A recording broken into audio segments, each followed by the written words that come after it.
Bienvenidos a este rincón oscuro donde la realidad supera a la ficción. A lo largo de la historia, han ocurrido eventos que desafían cualquier explicación lógica, relatos que no se inventaron en la imaginación de un escritor, sino que ocurrieron en la vida real. Hoy, te llevaré por un viaje a lo más profundo del terror con 20 historias que no son simples leyendas, sino sucesos verdaderos que han dejado huella en quienes los vivieron.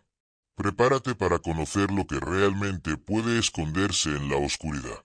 Estas son las 20 historias de terror reales que te quitarán el sueño. Historia número 1. Ayúdame. Hace unos años, mi jefe se fue de vacaciones a España durante un par de semanas. A mitad de las vacaciones, recibió una llamada de la policía informándole de que su hermana había fallecido en un incendio en su piso. Así que se apresuró a volver a casa temprano.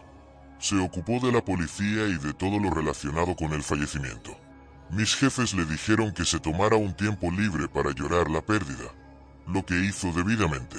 Cuando regresó al trabajo un lunes por la mañana unas semanas después, lo invitamos a nuestra sala de café para hablar y ofrecerle nuestro pésame y apoyo. Aproximadamente media hora después, se disculpó para comenzar a trabajar. Entró en su oficina, se sentó en su escritorio, encendió su computadora y miró si había algún mensaje en el contestador automático. Y el primer mensaje que se escuchó fue el de su hermana, gritando por teléfono: «Ayúdenme, ayúdenme, estoy atrapada, no puedo respirar». Todavía me da escalofríos pensar en eso. Como pueden imaginar, estaba bastante traumatizado. Historia número 2. Solo necesito un corte de pelo. Durante 2 años trabajé como asistente de residencia en una residencia universitaria. Una chica que había estado sufriendo problemas de estrés y que finalmente perdió la cordura. Alguien la encontró en una escalera oscura. Era una residencia universitaria antigua, de alrededor de 1887, por lo que había muchos recovecos. Cuando la encontraron, ya se había arrancado más de la mitad del pelo y se lo había comido. No paraba de decir: «Necesito un corte de pelo», con una voz perfectamente normal.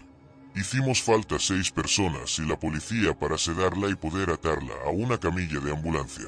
Hasta el día de hoy no puedo olvidar lo fuerte que era. No podía pesar más de 54 kilos, pero tenía una especie de habilidad sobrehumana para arrancarse un mechón de pelo tras otro y metérselo en la boca.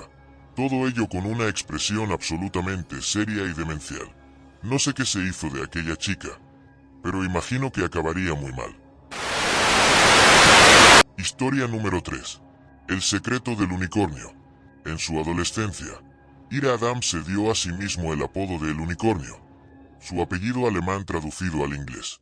Cuando mató a su exnovia Jouli Madux, Adam era un ecologista y partidario del movimiento contra la guerra. Después de abandonar la residencia de Adam en Filadelfia a principios de septiembre de 1977, para recoger sus pertenencias, Madux desapareció. Cuando las autoridades interrogaron al exnovio de Madux sobre su paradero unas semanas después de la desaparición, dijo que había desaparecido de camino a la cooperativa local. 18 meses después, la policía descubrió el cuerpo parcialmente momificado de Madux en un baúl en el armario de Adam después de que los vecinos se quejaran a las autoridades por un hedor nauseabundo. Adam huyó a Europa unos días antes de que fuera a juicio. Como ya había sido procesado previamente, Adam fue juzgado, declarado culpable y condenado en ausencia. A pesar de esto, Adam pasó 23 años en Francia e incluso se casó evitando hábilmente la extradición. En 2002, el gobierno estadounidense logró repatriarlo y condenarlo nuevamente. En su defensa, afirmó que la CIA había asesinado a su exnovia y le había tendido una trampa. Adam fue condenado y cumplió cadena perpetua sin posibilidad de libertad condicional, hasta que falleció en prisión en 2020. Historia número 4. El crimen perfecto. El 10 de noviembre de 1923, Nathan Leopold se comprometió a viajar 6 horas desde Chicago hasta la Universidad de Michigan. Acompañado por su amigo y amante, Richard Lowe, pretendían entrar en la antigua fraternidad de Lowe, pero lo único que se habían llevado fue una máquina de escribir, unos cuantos relojes, unas navajas y unos $80 en monedas. Leopold estaba enfadado durante el camino de regreso a Chicago porque el robo había supuesto un gran esfuerzo para muy poca recompensa. Cuando Leopold finalmente dejó de quejarse, Loeb empezó a hablar de su idea de cometer el crimen perfecto. Mientras seguían viajando por las carreteras rurales hacia Chicago, entraron en varias casas y provocaron algunos incendios, pero ninguno de sus crímenes había sido publicado en los medios de comunicación. Loeb deseaba cometer un crimen que crearía un gran revuelo: el secuestro y homicidio de un niño. Después de tramar su plan durante el invierno, en mayo secuestraron a un niño que sabían que tenía un padre rico que pagaría el rescate. Tras el secuestro, golpearon el cráneo del chico con un cincel, le metieron un trapo por la garganta y se deshicieron del cuerpo. Cuando los dos regresaron a la ciudad, Leopold dejó caer la carta de rescate en un buzón. Sin embargo, su plan de ejecutar el crimen perfecto fracasó. Al día siguiente, un transeúnte vio el cuerpo sin vida del niño y pronto la policía rastreó a Leopold al encontrar las gafas que dejó caer cerca del cuerpo. El 31 de mayo, 10 días después del homicidio, ambos jóvenes confesaron y revelaron al fiscal del estado cómo habían asesinado a Bobby Franks. Nathan Leopold confesó que habían matado a Bobby solo por la emoción de hacerlo. En el momento del asesinato, Richard Loeb y Nathan Leopold tenían 18 y 19 años. Fueron condenados a 99 años de prisión. Historia número 5. El caníbal de Milwaukee. Entre 1978 y 1991, el asesino en serie y delincuente sexual estadounidense Jeffrey Lionel Dahmer, apodado el caníbal de Milwaukee, mató y desmembró a 17 hombres y niños de entre 14 y 33 años. Dahmer desmembró y guardó sus órganos y huesos en su casa y los utilizó para el placer carnal. Las fuentes afirman que Dahmer estaba fascinado con los animales muertos desde una edad temprana. Cuando tenía 4 años, Dahmer pudo ver cómo su padre retiraba huesos de cadáveres animales de los cimientos de la casa familiar. Esto puede haber desencadenado su manía con los animales muertos. Dahmer se refería a los huesos de los animales como sus fiddlesticks y estaba extrañamente complacido por el sonido que hacían los huesos. En 1991, después de que una de sus víctimas potenciales escapara, Dahmer fue capturado y admitió sus crímenes. A pesar de que se le diagnosticó trastorno límite de la personalidad, trastorno esquizotípico de la personalidad y trastorno psicótico, Dahmer fue declarado legalmente cuerdo en su juicio. 3 años después, un compañero de prisión lo golpeó fatalmente propiciándole la muerte. El 21 de septiembre de 2022, Netflix lanzó una serie dramática biográfica de 10 partes sobre crímenes. Dahmer Monster, The Jeffrey Dahmer Story. Pronto, la dramatización de Netflix de la matanza de Dahmer en Milwaukee recibió una reacción masiva del público y de las personas cuyos familiares fueron asesinados por Dahmer. Historia número 6. Elsa, la muñeca embrujada. La espeluznante y antigua muñeca de porcelana con apariencia victoriana, labios rojos, mejillas sonrosadas y ojos azules, que hace referencia a Annabelle, puede venir a la mente cuando uno piensa en una muñeca embrujada. Sin embargo, es poco probable que alguien todavía tenga una en su casa, a menos que esa casa sea el Museo de lo Oculto de Warren en Monroe, Connecticut. Sin embargo, esas muñecas no son las únicas que están siendo poseídas. La muñeca Elsa de Frozen de Disney, regalada como regalo de Navidad de 2013 en la región de Houston, fue noticia cuando pareció comenzar a actuar de manera paranormal. Durante 2 años, la muñeca funcionó como técnicamente se suponía que debía hacerlo, recitando frases de la película y cantando Let It Go cuando se presionaba un botón. En 2015, comenzó a alternar aleatoriamente entre los idiomas inglés y español. La mujer que compró la muñeca afirmó que, incluso con el interruptor apagado, la muñeca comenzaba a hablar y cantar al azar. En diciembre de 2019, la familia decidió deshacerse de la muñeca Elsa. A pesar de haberla tirado a la basura, la familia acabó descubriéndola escondida en un banco de su salón semanas después. Tras el descubrimiento, Elsa empezó a hablar y cantar únicamente en español, poco después de lo cual la familia hizo otro intento de deshacerse de la muñeca Elsa. La muñeca fue metida en una doble bolsa y colocada en el fondo del cubo de basura, que pronto fue recogido por los recolectores de residuos. La familia se fue de viaje un tiempo después, pero cuando regresaron, la muñeca embrujada los estaba esperando en su patio trasero. En su último intento, la familia envió a Elsa por correo a un amigo de la familia de Minnesota, quien sujetó la muñeca poseída al parachoques delantero de su camioneta.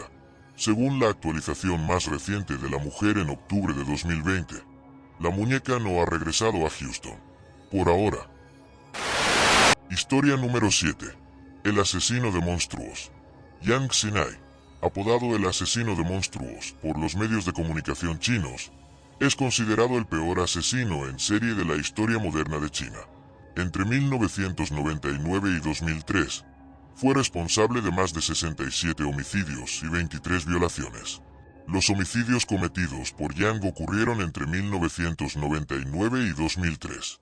Irrumpía en las casas de sus víctimas por la noche y mataba a todas las personas que se encontraban en el interior, principalmente granjeros. Con hachas, martillos y palas, a menudo una familia entera.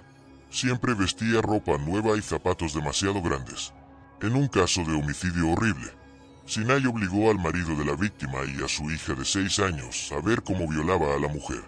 Después los mató.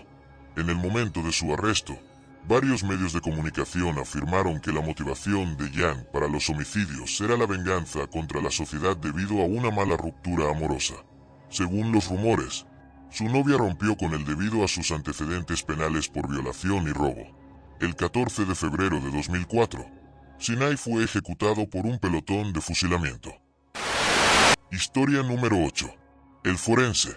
Yo trabajaba en un hospital, en el departamento de informática, y hacíamos varias misiones nocturnas, así como trabajo de guardia/diagonal respuesta cuando surgían problemas durante la noche. Pasaron o parecieron pasar muchas cosas raras. Lo que más me pareció extraño fue cuando vi al forense corriendo a toda velocidad por el pasillo, en dirección contraria, hacia la morgue. Este tipo, un hombre mayor de unos 50 años, iba a toda velocidad. Nunca lo había visto más allá de un paseo, pero esta vez iba a por todas. Cuando se acercó a mí, gritó: «¡Quítate del camino! Tengo otro vivo». No estoy seguro de que fue más perturbador el hecho de que estuviera lidiando con lo que solo podía asumir que era un cuerpo fallecido, que ahora parecía estar vivo, o el hecho de que dijera otro. Historia número 9. La tortura de Sylvia Likens. El homicidio de Sylvia Likens fue calificado como el peor crimen perpetrado en Indiana. 50 años después, el caso sigue vigente. El 26 de octubre de 1965, la policía descubrió el cuerpo desnutrido de Sylvia Likens tendido sobre un colchón sucio en la casa de Indianápolis de Gertrude Baniszewski, de 37 años, madre de 7 hijos y la mente detrás de la horrible muerte de la niña. El cuerpo estaba cubierto de más de 150 heridas, incluidas quemaduras y cortes. Según se informa, el cuerpo de Likens fue utilizado como muñeco de práctica para volteretas y puñetazos de judo, para grabar palabras en su estómago con una aguja y para muchos otros ataques brutales. Sylvia y su hermana Jenny fueron alojadas con Baniszewski por $20 semanales por sus padres, trabajadores de ferias. Sin embargo, Baniszewski golpeaba a las mujeres, principalmente a Sylvia, cuando los cheques se retrasaban. ¿Por qué ni Jenny ni Sylvia buscaron ayuda antes de que las cosas se salieran de controles? De hecho, uno de los misterios sin resolver que rodean el caso. Sin embargo, Baniszewski no fue el único responsable de la muerte de Sylvia. Un gran grupo de niños de la zona vio o participó en los brutales ataques, junto con algunos de los hijos de Baniszewski, algunos de tan solo 10 años. Aún más asombroso es que todos los criminales involucrados finalmente salieron libres de sus fechorías, algunos después de condenas de prisión ridículamente cortas. Historia número 10. El payaso asesino. John Wayne Gacy era conocido por disfrazarse de payaso en las fiestas infantiles, pero sus máscaras de payaso cubrían un rostro demoníaco. Entre 1972 y 1978, asesinó y torturó a 33 hombres y niños jóvenes en el condado de Cook, Illinois. Gacy solía atraer a una víctima a su casa y engañarla para que se pusiera esposas con el pretexto de mostrarle un truco de magia. Luego, Después de torturar y violar a su víctima, la asfixiaba o la estrangulaba fatalmente con un garrote. En la infancia de Gacy, a menudo lo llamaban mariquita y niño de mamá, que probablemente crecería gay, ya que su madre siempre trató de protegerlo de los abusos de su padre. Aunque Gacy creía que nunca era lo suficientemente bueno a los ojos de su padre, siguió adorándolo de todos modos. En 1949, el padre de Gacy recibió la noticia de que él y otro niño habían sido vistos tocando inapropiadamente a una niña. Su padre lo castigó dándole una navaja de afeitar. Ese mismo año, Gacy fue utilizado sexualmente ocasionalmente en un vehículo por un amigo de la familia. El primer homicidio cometido por Gacy fue el 3 de enero de 1972, a la edad de 29 años. Todos los asesinatos de Gacy se llevaron a cabo dentro de su casa estilo rancho cerca de Norwich, un suburbio de Chicago. La mayoría de las víctimas de Gacy fueron enterradas en el sótano de su casa. Los restos de sus últimas 4 víctimas fueron arrojados al río Des Plaines de Wisconsin. En 1994, el payaso asesino fue detenido y ejecutado mediante inyección letal. Historia número 11. El asesino otaku. Tsutomu Miyazaki, apodado el asesino otaku, es uno de los asesinos en serie japoneses más infames de la historia. Fue condenado por matar a 4 niñas de entre 4 y 7 años en Saitama y Tokio entre agosto de 1988 y junio de 1989. Secuestró a las niñas, las mató en su coche y luego mutiló y abusó sexualmente de sus cadáveres. También practicó el canibalismo y conservó partes de sus cuerpos como trofeos. Se dice que Miyazaki desarmó el cuerpo de una de sus víctimas, retuvo sus manos y continuó canibalizando y bebiendo sangre de ellas. En julio de 1989, Miyazaki fue detenido en Achiji después de ser abordado mientras fotografiaba a una niña en ropa interior. A pesar de haber sido diagnosticado con uno o más trastornos de personalidad, se encontró que estaba cuerdo y consciente de sus crímenes y sus repercusiones. Miyazaki recibió la sentencia más extrema en 1997 y fue ahorcado en 2008. Historia número 12. La última puerta a la izquierda. Mi abuela tuvo una pesadilla recurrente toda su vida. En ella, caminaba por un pasillo largo y oscuro. Giraba a la izquierda, abría una puerta y veía algo terrible. Siempre se despertaba antes de ver lo que era. A sus 40 años, ella, su marido, mi padre y mi tía estaban de vacaciones. Reservaron el hotel en el último minuto, así que terminaron teniendo que conseguir 2 habitaciones con 2 camas individuales en lados opuestos del piso. Mi padre se despierta alrededor de las 3 de la mañana y automáticamente se da cuenta de que algo no está bien. Grita en la oscuridad: «Papá». No hay respuesta. Enciende la luz de la mesilla de noche. «Papá», dice, un poco más fuerte esta vez. Todavía no hay respuesta. Preocupado, se desliza fuera de la cama y sacude a su padre. No se despierta. Mi padre corrió por el pasillo del hotel hasta la habitación de mi abuela y comenzó a golpear la puerta. Mi abuela abre la puerta preocupada y mi padre grita: «Algo le pasa a papá». La conduce por el pasillo. Un pasillo largo, hasta la última puerta a la izquierda. Mi abuela llega a la puerta, gira a la izquierda y ve a su marido, fallecido, en la cama. Infarto. Nunca volvió a tener ese sueño. Historia número 13. El sádico de El Charquito. Daniel Camargo Barbosa, también conocido como el sádico de El Charquito, fue un asesino en serie colombiano acusado de violar y asesinar a 180 niñas en Colombia y Ecuador entre los años 1970 y 1980. La madre de Camargo falleció cuando era recién nacido y su padre era emocionalmente distante. Más tarde, su padre se casó nuevamente. Debido a sus problemas de infertilidad, la nueva madrastra de Daniel comenzó a maltratarlo y humillarlo vistiéndolo como una niña. Debido a esto, sus compañeros de clase en la escuela se burlaban de él. También lo golpeaba con frecuencia frente a sus amigos. Después de enterarse de que la mujer con la que planeaba casarse no era virgen, hizo un trato con ella. Si lo ayudaba a encontrar otras chicas vírgenes con las que tener relaciones sexuales, se quedaría con ella. Este fue el comienzo de su cooperación criminal. Después de una serie de violaciones y homicidios, Camargo solo fue condenado por violar y asesinar a una víctima y luego encarcelado en Colombia. En 1977 fue sentenciado a 25 años de prisión, pero escapó de la cárcel en 1984.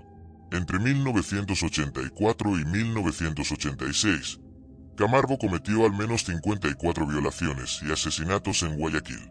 Como no se dieron cuenta de que una sola persona podía haber asesinado a tanta gente, las autoridades asumieron inicialmente que una pandilla era responsable de todas las muertes. Abusó y mató principalmente a mujeres jóvenes pobres e indefensas. Se acercó a ellas, afirmando ser un extranjero que buscaba a un pastor protestante. La policía que patrullaba se acercó a él porque pensó que Camargo actuaba de manera extraña. Descubrieron que llevaba una bolsa que contenía la ropa ensangrentada y parte de los genitales de su víctima más reciente, así como una copia de Crimen y Castigo de Dostoyevsky. En 1989, Camargo fue declarado culpable y recibió la pena máxima posible en Ecuador en ese momento: 16 años de cárcel. El sobrino de una de las numerosas víctimas de Barbosa lo apuñaló fatalmente en una prisión en 1994, a la edad de 64 años. Historia número 14. El asesino del Río Verde. Gary Ridgway, de 73 años, de Washington, Oregón, ha sido condenado por 49 homicidios cometidos entre 14 y 38 años y es sospechoso de al menos 71 homicidios, lo que lo convierte en uno de los asesinos en serie más letales de Estados Unidos. Supuestamente, la mayoría de las víctimas de Ridgway eran trabajadoras sexuales y otras mujeres en situaciones precarias, como menores de edad que se habían escapado de sus hogares. Después de que se descubrieran las primeras 5 víctimas de Ridgway en el Río Green, la prensa le dio el apodo de asesino del Río Green. A menudo estrangulaba a sus víctimas y arrojaba sus cuerpos en bosques y zonas cubiertas de vegetación en el condado de King. Con frecuencia volvía a los cuerpos para violarlos. Se le libró de la pena más extrema y se le condenó a cadena perpetua sin posibilidad de libertad condicional como parte de un acuerdo de culpabilidad en el que aceptó proporcionar la ubicación de las mujeres que aún estaban desaparecidas. Ridgway admitió más tarde en su testimonio que había perdido la cuenta de la cantidad de personas que había asesinado. Historia número 15. Terror tras la pared. En 2015, la familia Breathuis de Auburn, Pensilvania, quiso aislar su casa. Mientras lo hacían, pronto descubrieron que el hueco de la pared se había utilizado para almacenar docenas de cadáveres de animales muertos, especias a medio usar y otros artículos. Aparte de eso, todos los animales muertos estaban envueltos en periódicos de los años 30 y 40. Después de descubrir todos los animales muertos, la familia envió los artefactos a un especialista para averiguar por qué alguien los dejaría en las paredes de la casa. El experto afirmó que lo más probable es que el propietario anterior estuviera usando magia holandesa, a menudo conocida como Pobowen, para tratar enfermedades. La familia Breathuis todavía no sabe quién ni por qué se metieron cadáveres de animales en las paredes de la casa. También afirman que el moho de los cadáveres en descomposición de su casa los enfermaba y que el olor simplemente no desaparecía. Historia número 17. El carnicero de Rostov. Andrei Chikatilo fue, sin duda, el asesino en serie soviético más prolífico. Chikatilo violó, masacró y mutiló al menos a 52 mujeres y niños entre 1978 y 1990, sembrando la muerte y el terror a su alrededor. Chikatilo utilizó su posición como profesor de lengua y literatura rusas para atrapar a sus presas. Su estudiante fue su primera víctima. Pasaron 20 años durante la ola de asesinatos de Chikatilo antes de que finalmente lo arrestaran. Los expertos médicos confirmaron que estaba en condiciones de ser juzgado a pesar de tener un trastorno límite de la personalidad con rasgos sádicos. Fue ejecutado a tiros en 1994, debido a que llevó a cabo la mayoría de sus asesinatos en el Oblast de Rostov de la RSFSR rusa. Chikatilo fue apodado el Destripador de Rostov y el Carnicero de Rostov. Historia número 18. La desaparición en el Hotel Cecil. Elisa Lam fue vista por última vez en el vestíbulo del Hotel Cecil en el centro de Los Ángeles el 31 de enero de 2013. Estaba de vacaciones en la costa oeste, escribiendo en su blog sobre la experiencia e informando a sus padres a diario. El 31 de enero marcó el final de esas llamadas. Lam desapareció. Sus padres aparecieron para ayudar en la búsqueda poco después de que la policía se comprometiera. No se encontraron pistas sobre la posible ubicación o detalles de la desaparición de Lam. En febrero de ese año, el Departamento de Policía de Los Ángeles hizo público un vídeo de Lam en un ascensor momentos antes de que desapareciera.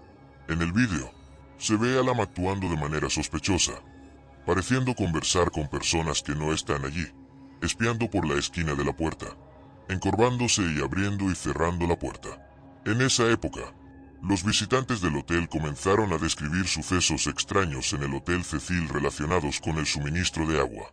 Uno de los huéspedes del hotel afirmó que el agua se volvió negra primero durante 2 segundos y luego volvió a la normalidad. En la mañana del 19 de febrero, un empleado del hotel usó una escalera para subir al techo y mirar dentro de los tanques de almacenamiento de agua del edificio.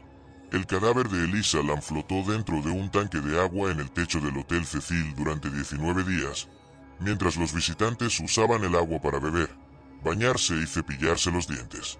Después de una autopsia, se dictaminó que su muerte fue accidental. En febrero de 2021 se estrenó un documental de Netflix que examinó el trágico caso de Elisa, Crime Scene, The Vanishing at the Cecil Hotel. Historia número 19. El caníbal de Kobe. En 1974, Issei Sagawa, un estudiante de 24 años de la Universidad Bako, fue acusado de seguir a una mujer alemana hasta su apartamento en Tokio, Japón, entrar a la fuerza mientras ella dormía e intentar cortarle un trozo de carne para comérselo. Según se informa, la mujer luchó contra el agresor y empezó a gritar antes de que Sagawa pudiera coger un arma, lo que le hizo correr a la calle. Sagawa fue finalmente atrapado por la policía. Sin embargo, un documental de Vice de 2012 investigó el caso de Issei y reveló información inquietante. El estudiante fue, de hecho, falsamente condenado por intento de violación. También se reveló que su adinerado padre ofreció a la víctima una indemnización fuera de los tribunales para que se desestimaran las acusaciones. Sin embargo, el caso judicial no disuadió a Sagawa de su disposición caníbal. En 1981, en Francia, 7 años después de que ocurriera el primer incidente, fue acusado de disparar y comerse a una compañera de universidad, René Artevelt. En un intento de deshacerse del cuerpo, llevó el equipaje que contenía los restos de Artevelt a un parque, donde tenía la intención de ahogarlos en el lago. Después de notar que había gente cerca, entró en pánico y dejó las maletas atrás. Las personas que encontraron el equipaje llamaron a la policía, y Sagawa fue capturado en su apartamento y confesó su crimen. Sin embargo, el caso de homicidio de René Artevelt nunca fue a juicio. Sagawa fue declarado loco e incapaz de ser juzgado y fue deportado a Japón e ingresado en un hospital psiquiátrico. Por razones desconocidas, sus psicólogos concluyeron que Sagawa estaba cuerdo. Además, sus acusaciones de homicidio fueron retiradas por completo debido a un tecnicismo legal relacionado con la negativa del gobierno francés a entregar la documentación del caso. Pronto salió del hospital psiquiátrico y ha estado vagando libremente por las calles desde entonces.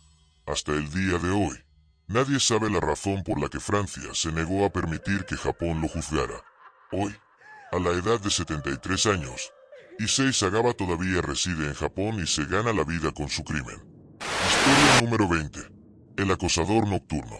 Ricardo Richard Leiva Muñoz Ramírez, apodado el acosador nocturno, fue responsable de quitarle la vida a al menos 13 personas en California entre 1984 y 1985. Se cree firmemente que la educación de Ramírez influyó en su comportamiento criminal. Abusado por su padre, Ramírez comenzó a adquirir pasatiempos macabros y espeluznantes en su adolescencia temprana y media de la mano de su primo mayor, Miguel Mique Ramírez, quien se dice que también le enseñó algunas de las habilidades militares que emplearía más tarde durante su ola de asesinatos que duró un año. Según los informes, cuando Ramírez tenía 12 años, su primo, un veterano de la guerra de Vietnam, Le mostró fotos de mujeres vietnamitas a las que supuestamente violó, torturó y mató. El año siguiente, Ramírez fue testigo de cómo su primo disparó letalmente a su esposa.